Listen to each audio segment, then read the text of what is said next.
Hey, I just had a really beautiful encounter, and I don't want to move so quickly from it.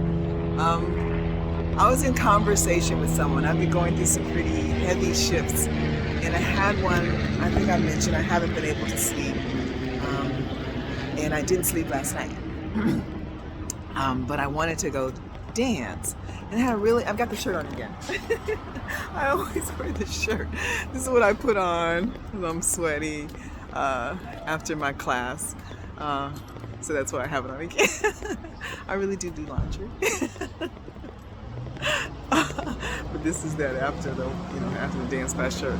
So I was just sort of processing something with a neutral friend, a friend that just stays very neutral and I can just speak. And I was talking about, I couldn't sleep again last night, but some shifts happened, some things were different. And I never want to claim I'm anywhere other than where I actually am. I just keep going, keep going, keep going. But some things, some packages that seem to have really been sticking with me seemed to release last night.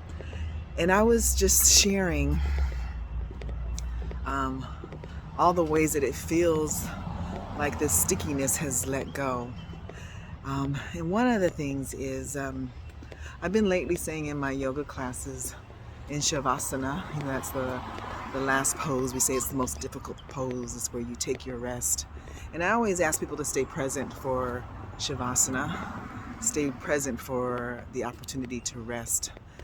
Don't dismiss the fact that you're being at peace as if it's if I'm at peace, if I'm not doing anything, if I'm not busy, then it's not important. And I always remind that there's no moment more important than the one you actually find yourself in. So be present for it. And I've been adding lately to take up space. I say those things because I want to say it for myself. So I was reflecting in this neutral friend how things have been feeling like that whole phrase of take up space makes me notice how I'm afraid to take up space. I speak really fast. Make sure I'm not taking up too much time. I'm always apologizing about how long things are, etc.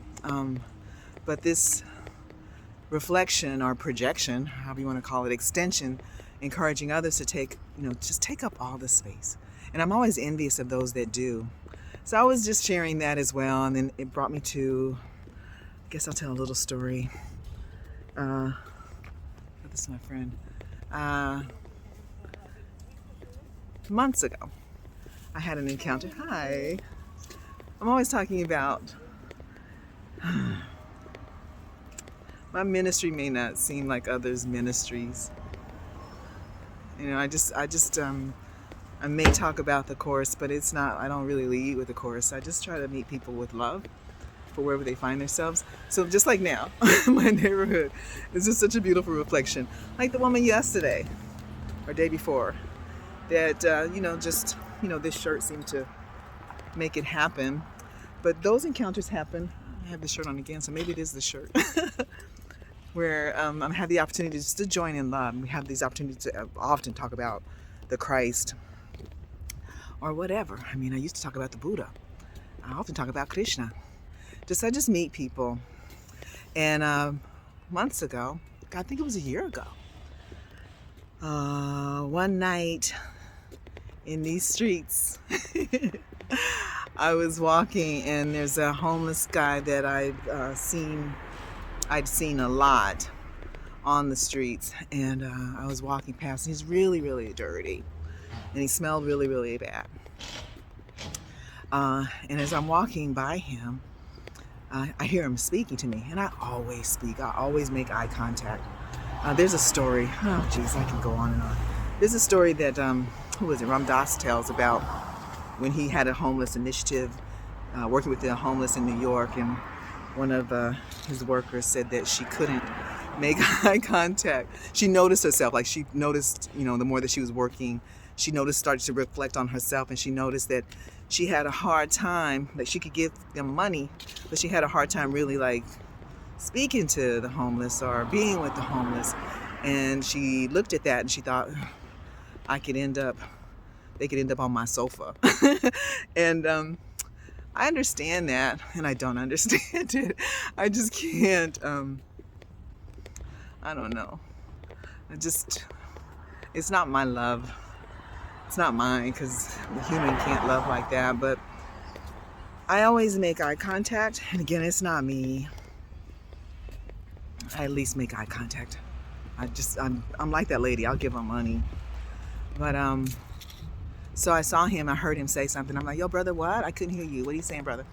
And I was like, you need something? I was about to go into the market. I said, I can grab you something. You need something? And he was just like, talking really low. So I had to lean into him. I was like, brother, I can't hear you. And I said, do you want something? I'm happy to get you something. He says, no, I just want a hug. And so I paused for a second, because my mind went, he's really dirty. He really smells bad. For a second. And then it just went away, because I couldn't believe that in his condition, he had the desire to be hugged so bad. He didn't care. And I didn't care either, so I held him. It was so beautiful. And there's some things that happened after that. I shared it with my teacher, and my teacher said to do some things. I don't know if I want to talk about this part, because this is part of some of the realizations that I have about, I just want to meet people the way that I'm, way that I am. But I also have this feeling of I'm not doing it right. You know what I mean? So I don't want to talk about that part, because I don't want to put that part on it. I just want to stay with, he asked me for a hug, and that's what I gave him. And any guilt that comes up in my mind about, well, I should have done this. I should have talked to him about Jesus. I should have talked about the course. I should have offered him a little book. All these things that I sort of feel like I'm told that I'm not doing it right, because I'm not doing it that way, that I should be in other places, that I'm in a comfort zone, that, all of these things that I'm being told about the space that I seem to have my ministry, that it's not good enough. At least that's how I feel. That's what I'm hearing. That's just my own projection. I get it. Well, I was telling my friend how I was, last night I just felt, I want to take up space in the way that I take up space. I want to speak freely about where I find myself. I want to freely and comfortably join with my people right where I find myself. I don't want to have to go anywhere. I don't want to do anything special. I really, and man, if God needs me to be different, to be worthy, I don't know if I can. But it felt really good to let go of the idea that I'm not worthy, that I just didn't want to accept anyone's judgment of me, or seemingly someone's judgment, which is only my own judgment. I know as a concept in the metaphysics, I know all that stuff, I know, and it seems to be coming outside of me, and I know I'm wrong.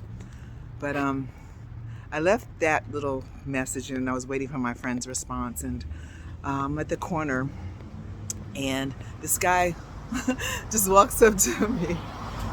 I'm at the corner, we're both crossing the street, and he goes, oh my God, your smile is so beautiful. And I was like, oh wow, thank you. And it just felt significant, given that I had just left this message for my friend. And I was like, oh wow, thank you. And then he said a couple of things, and then he stood there and he goes, I just want to tell you something. He said, God loves he said, God loves you. And I just was like, wow. In this moment, this guy says that to me.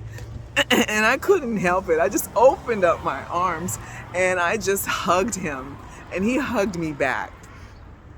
And then, when we finished hugging on these city streets with the gang signs, graffiti all over the walls, he says, how did he say it? He says, no matter what you've done, no matter what you think you've done, God loves you and you're forgiven. And then he said, just keep forgiveness in your heart. This is what this guy said to me.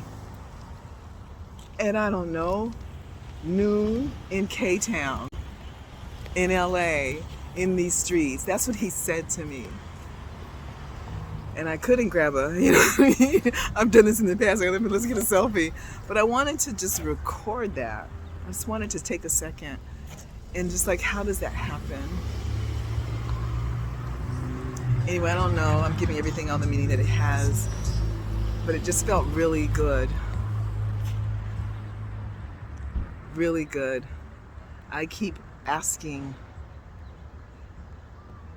and I'm not going to make it mean anything other than he said, God loves you. God loves you. Keep forgiveness in your heart. So just like I've been saying to my yogis, take up all the space. And I'm saying it to them because I need to hear it for myself. So I'm going to say it to you because I need to hear it. So I had to take out my camera and record this. God loves you. Take up all the space. Take up all the space. Take up all the space exactly the way you are. God loves you. Anything you think you've done, you're forgiven. Keep forgiveness in your heart. We extend the gifts of God. And that's the gift God gives to us. And I just want to give that to you because I really, really needed to hear that. And you got to give it away to keep it. So, I don't know. I'm going to send this. I'm going to make this. I'm going to share this. I don't care. I love you guys. Again, God loves you. All right. Let's give you a heart. This is a heart.